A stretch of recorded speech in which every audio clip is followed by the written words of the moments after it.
آقای مارتیک علی تو شمشیر نمیخواد، فقط تک نگاه کن یه توفان پا کن.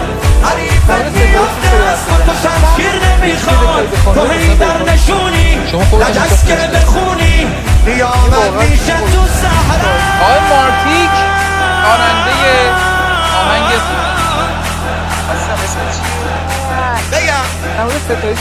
علی مدد رومان زانو زد به هدف در خونه. شما خودتون میتونید بشنید.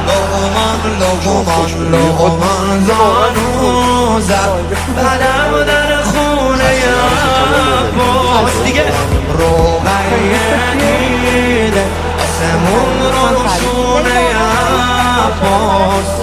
روغیه دیده آسمون رو روشونه. حال من دست خودم نیست دیگه، آروم نمیگیرم.